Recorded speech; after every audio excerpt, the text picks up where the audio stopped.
It started one cold October night.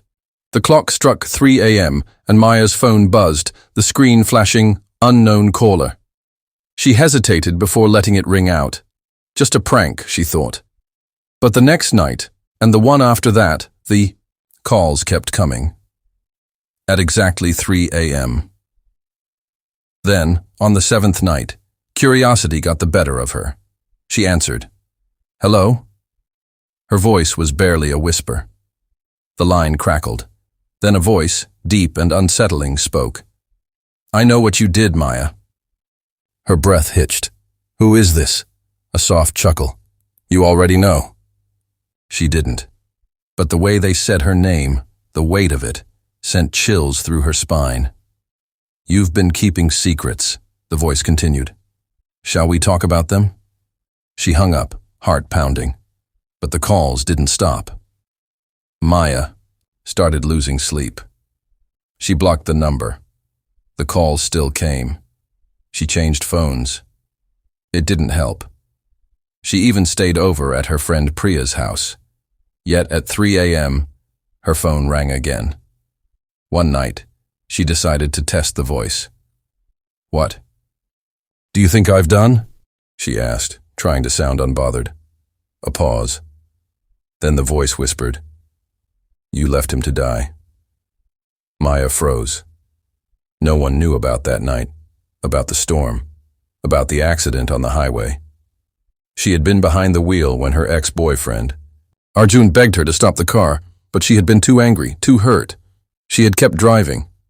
And then, screeching tires, blinding headlights, a deafening crash. She had stumbled out of the wreckage, bleeding but alive. Arjun hadn't been so lucky. The police had ruled it an accident. But Maya knew the truth. And now, someone else did too. The next night at 3 a.m., the call came again. "What do you want from me?" Maya asked, her voice shaking. "Confess," the voice murmured. "Or suffer." Shadows moved in her room.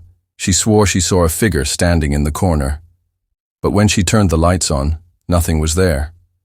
She ran to the police, but they dismissed her. "Ma'am, prank calls aren't a crime." That night, she didn't sleep. She stared at her phone, waiting. When the call came, she took a deep breath and answered differently. "I'm sorry," she said. "I never meant to leave him." The silence stretched. Then, for the first time, the voice softened. Then, "Prove it." A location pinged on her phone, the place where Arjun had died.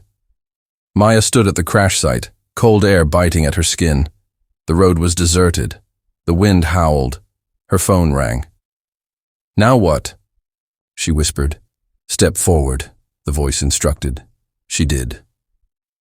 The moment her foot touched the spot where Arjun had last breathed, her phone went dead. The streetlights flickered, and in the glow of the headlights from a passing car, she saw him. Arjun, his broken body, his accusing eyes. Maya screamed. The world spun, and she collapsed. When she woke, it was morning. A police officer was shaking her awake. "We received an anonymous tip about the crash site," he said, "and we found something unexpected." They had found a hidden CCTV recording of that night, proof of what really happened. And in the footage, just for a second, Arjun's face flickered behind her, whispering something. "Thank you." The calls never came again. But every night at 3 a.m., Maya still wakes up, haunted by the voice she will never forget.